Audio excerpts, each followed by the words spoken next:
Las sacerdotisas han vuelto. La mujer ha recuperado el protagonismo en el mundo de la sanación, y con su regreso se han hecho visibles distintas formas de sanar a través de las propiedades menos conocidas del sexo. Una de estas sanadoras ayuda a las mujeres de todo el mundo a sanar y conectar con el placer sagrado a través de dildos de cristal. Ella es Vanessa Cuccia, creadora de Chakras. Hi, so nice to meet you. So nice to meet you. For agreeing to this interview, I was really excited because I admire you a lot. I've been following you for about, I think, 6 years. I discovered you through Chakras.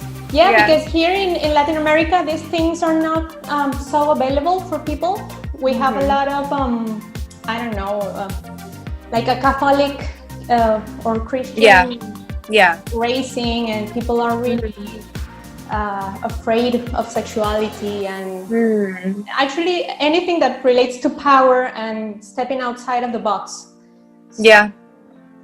Well, that's where it's needed then most, and it's, you know, it's interesting because,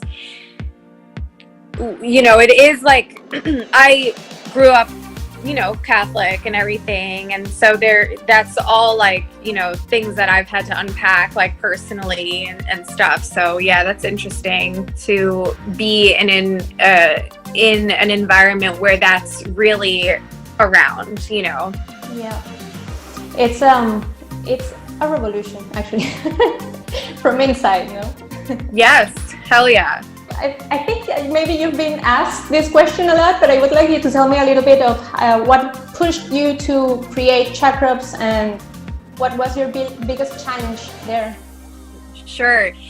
I do feel that there was a lot of things in my life that I guess in short, it felt like destiny to create Chakras. So there was many things, you know, from being a little girl, and I had a condition where my vagina was actually closed and I needed to be opened by my mother and doctors like every day for 6 months, and it was like this painful thing. So I had something with my body wanted me to be closed, but I was being, you know, I needed to be open. And so that was when I was very little, and my love for crystals and an interest in spirituality had been brewing since, you know, a child as well. My mother and father are both healers and entrepreneurs. And so there's a lot of things from like my background. But the moment that I created Chakras or had that idea was when I was living in California. I was pursuing a career in music, and I had a realization that the boyfriend that I was with for 6 years was sexually abusive. And because it wasn't like a painful or violent type of abuse, I wasn't categorizing it as that.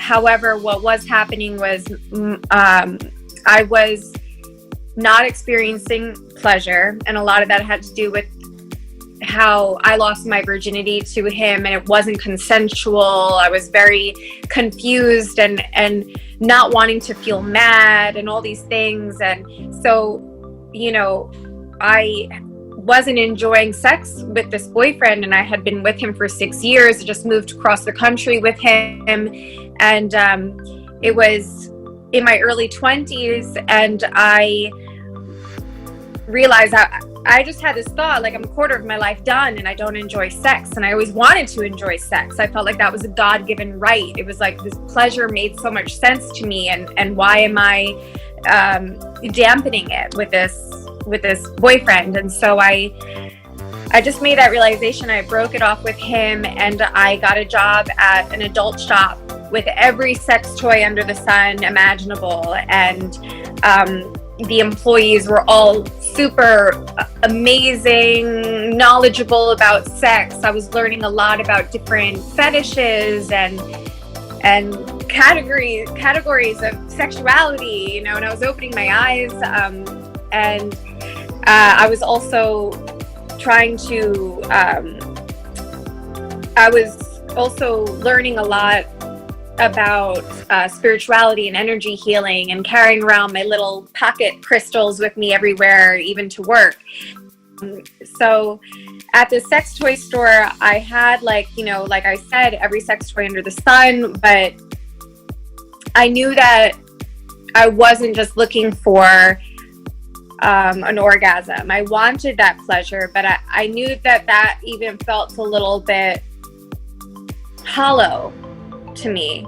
I knew that I needed an emotional connection to myself, and the fact that I was with that boyfriend, that kind of made me feel numb. I was disassociating from my body, from being used for sex, and not enjoying it for myself. So I needed to regain sensation in my body physically. I needed to regain a connection to what I want, and to understand why I had a problem with boundaries. So there was something deeper that I was looking for. And in my pursuit and education of energy healing, I went with a spiritual friend of mine to this woman's house who had a large collection of crystals, and they were having like this important meeting, with like spiritually minded people, and I was just tagging along, and I'm working at a sex toy shop, and I'm not really speaking anything and just minding my own, business, just observing. But she had this large collection of crystals, and something happened. She showed me a stone that she had, and it was carved in this beautiful way, and something clicked, and I just realized that crystals can be carved and polished in different shapes. And I said out loud, that would make a great sex toy. And it clicked like that, and everybody looked at me like I had 5 heads. And yet after that, they just like looked at me and then went back to their conversation, but something clicked in my head, and I swear I heard the crystals say the name Chakras, and it just came to me like that. And I heard them basically tell me that they were ready to be acknowledged for their ability to heal sexual trauma. And after that, there was a lot of research, a lot of other things involved, but when I finally got the first prototype and I worked with it for myself, it worked. It was pleasurable, and I felt connected to the crystal, and that was leading me into like other aspects of healing myself, what needed acknowledgement at that time for me. And then I had my friends, try the different crystal types and everything, and they were responding to me in these great ways. So it was because it was, like you said, like that mission, I want people to feel this, because when you feel liberated and when you feel like you've discovered something, life gets better, and then you want to share it automatically. That's just human nature. And so that's why it's like I didn't just make a chakra and have it for myself. I needed to create the philosophy behind it. I needed to share it with the world. And so that's the long and short of it. It's a beautiful story. It's amazing how, I don't know, it's like when you're in alignment with your purpose, things just happen. No, I always find that kind of things in life so magical. It has happened to me in other ways. No, I used to study. I studied Tantra, and I used to study in Venezuela something called like corporal psychotherapy. Maybe, I don't know what's the name in English, but it's like going deeper into the subconscious in the body and trying to find how the subconscious is forming and making you ill, or making you hurt, or keeping the memories, keeping the emotions, the energy.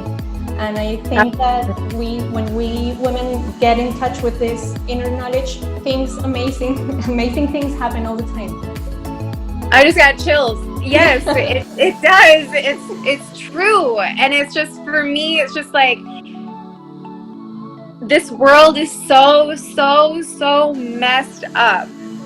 And we owe it to ourselves to find those moments of magic and to believe in them, because it's, you know, I feel like sometimes it's this idea that to be intelligent is almost to be cynical and to see the world in this light, which is, in my opinion, easy to do.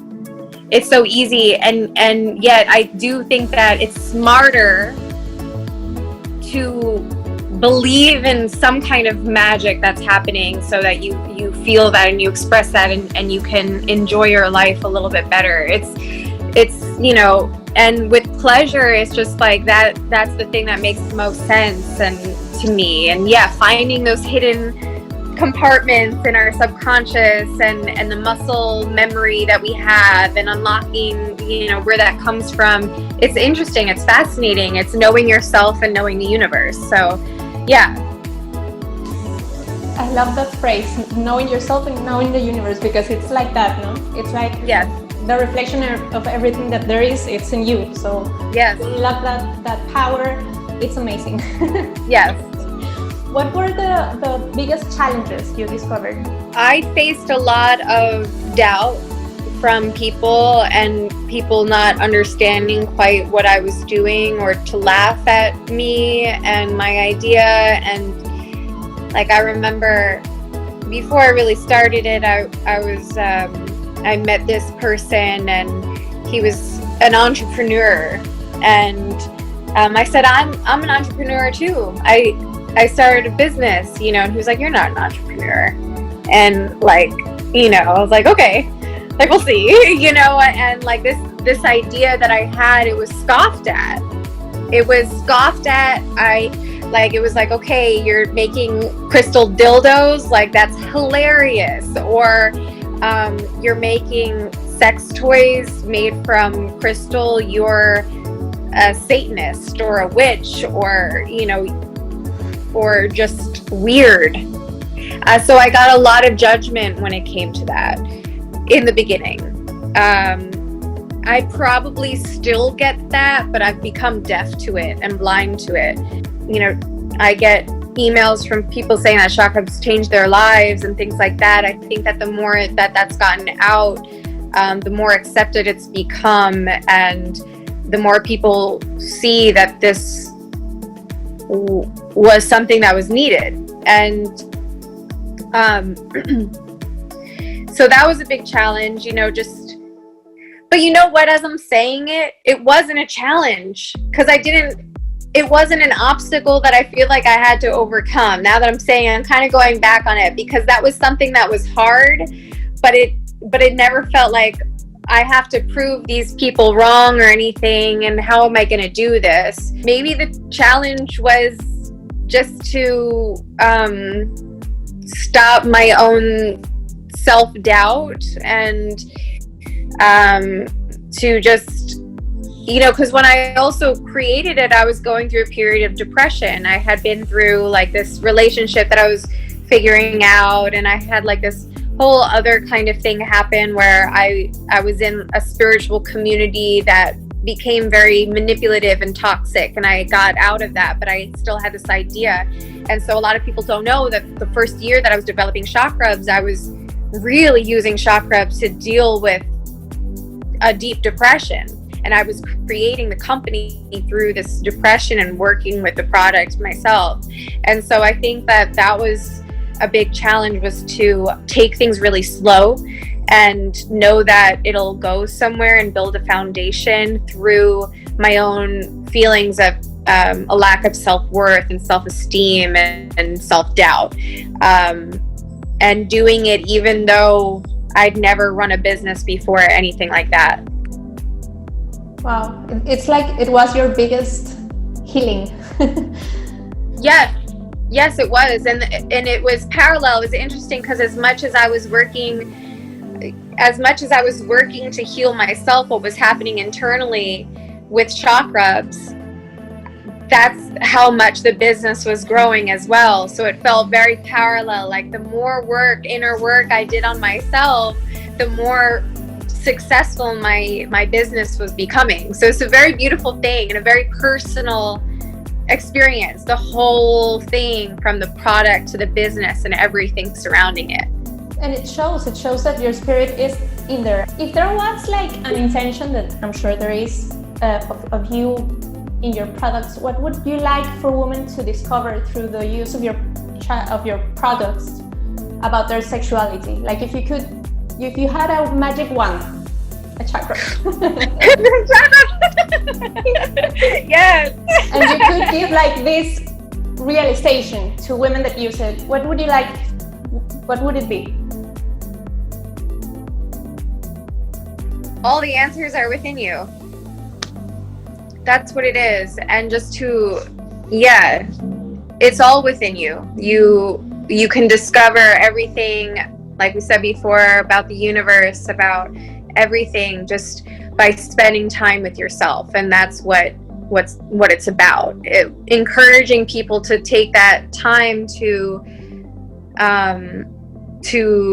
examine every aspect of who they are, within and without. So just the act of using a chakra, I think carries on that intention, because symbolically that's what you're doing. You're exploring this part of who you are that is such an intimate piece of what is. And so to know that you have all the answers within you, all you need to do is take a moment to sit with it, to sit with everything that you are.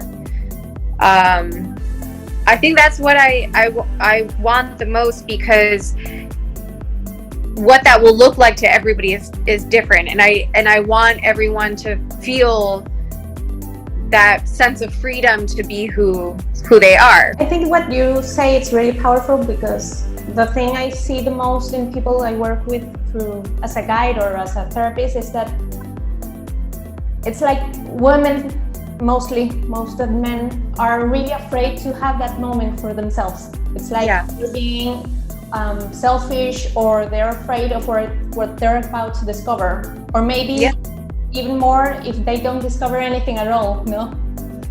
That's a huge thing. I think that's a major fear that we have, and it takes time, and we're gonna be in different moods, and we'll have a mood where we are discovering all these things, and we'll have a mood where we're really not, and we're kind of surface, and that's what it is too. It's about accepting all of it and just trying very hard to just be whatever it is, even if that being is shallow.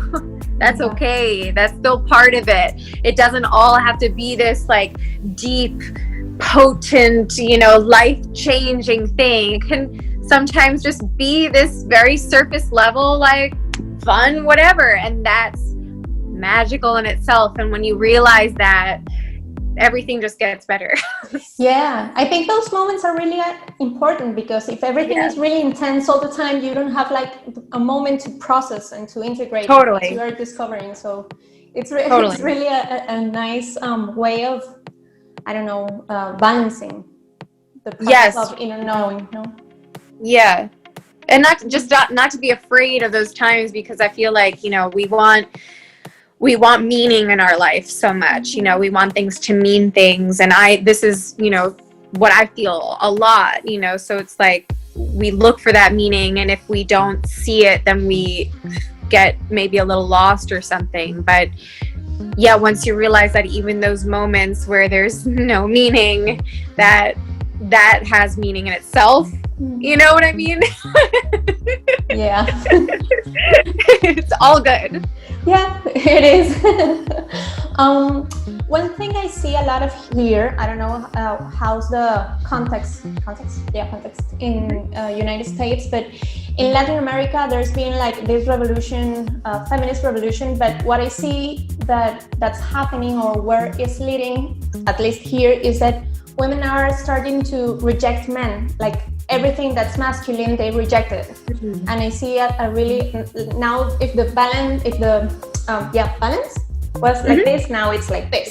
We're not really heading towards a balanced way of coexisting and unifying. So I see now that's we say in Spanish like the tortilla has Yeah. So how do you see, what's your view on love, relationships, and women right now in this context? Yeah, that flip, I think, is interesting. I think it's like, here it's like a pendulum swinging, and I feel like, the pendulum has swung to the other side, and it might keep doing that, but eventually it does come to the center. And I think that to reject an energy is to reject a part of ourselves. And I think that it's just a very important time for everybody to look at those toxic aspects of masculinity, or toxic masculinity.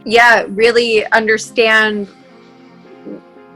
why it's imbalanced, and what part of ourselves, of femininity, that we need to incorporate into that. I think it's all about incorporating. And with relationships and everything, it is weird. It's a tough time. It's very strange, and I feel that strangeness myself. I'm just a young woman, just dating, and everything is peculiar, and that's why I think that the most important thing is to become really comfortable with who you are, and to find that balance of all these energies within you, masculine, feminine, we're all everything. And if you accept all these parts of who you are, you find that it's easier to accept other people for who they are. And when people are accepted, they're able to shine the pure light that's within them, and relationships and connection become better.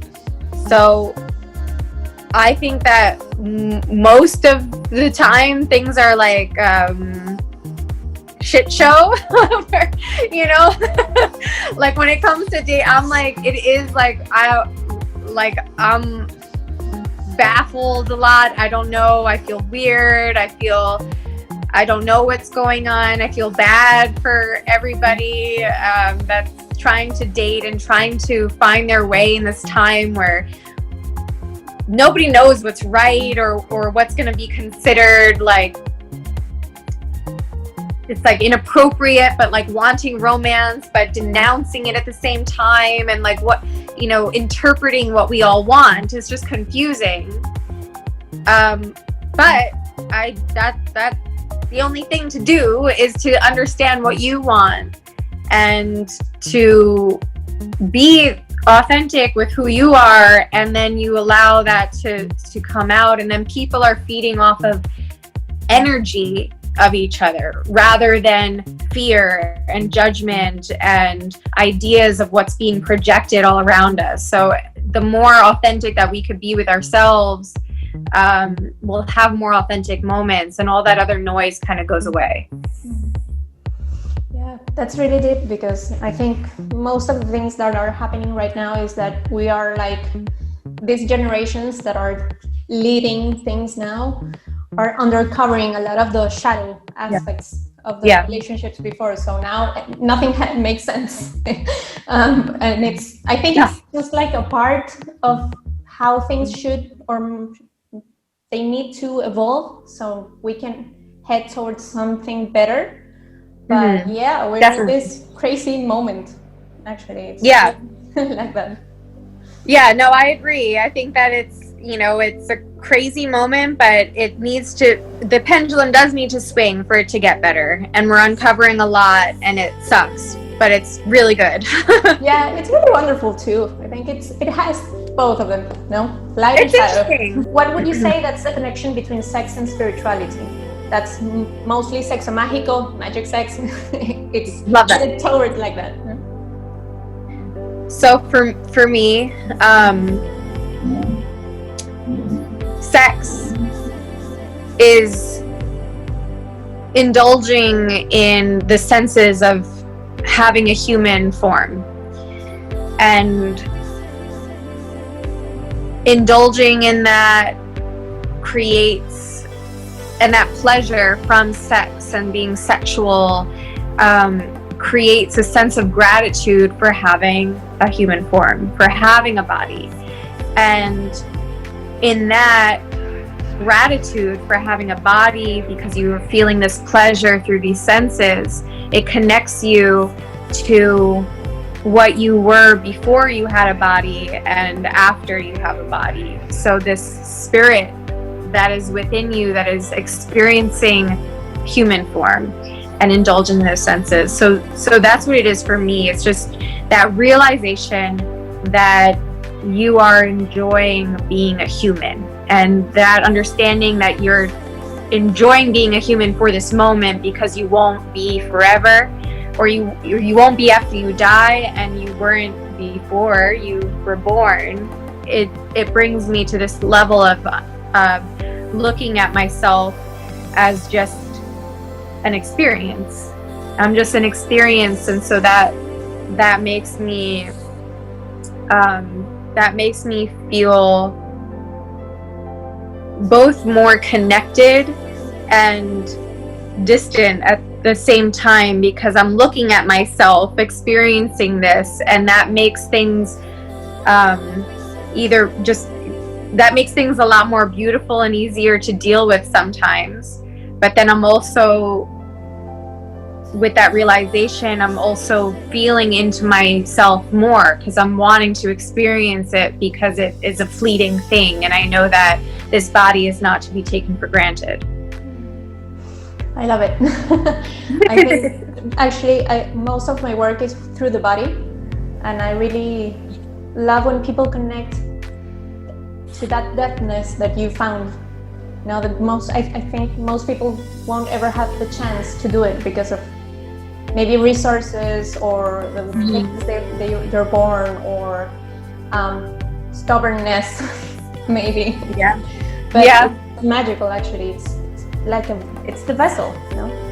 Yes. Yeah. Mm-hmm. For women that are beginning in this path of self-experiencing, because it's knowledge, but it's also uncovering things and discovering things about yourselves, what would you tell them? Like, where would you tell them to begin this exploration or this connection to themselves? Mm-hmm. Begin with the thought, I am open to opening. We're all at different places, and we all have different baggage to unpack, or shadows to uncover, and challenges. And just, if you want to start, just by saying that you're open to the idea of opening up to the possibilities, I think is a really good place. It just leaves things in this